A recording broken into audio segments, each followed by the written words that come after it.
من أهم الأعشاب التي تعالج السعال أو الكحة عند الصغار والكبار هي عشبة الزعتر وأوراق الجوافة وأوراق الخس وبذور الشبت أو بذور الجرادة.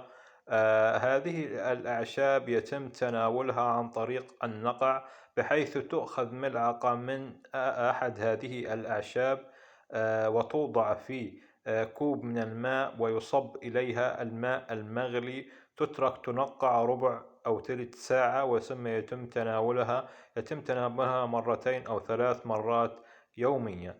ما تنسوناش باللايك والاشتراك في القناة وتفعيل زر الجرس حتى يصلكم كل جديد.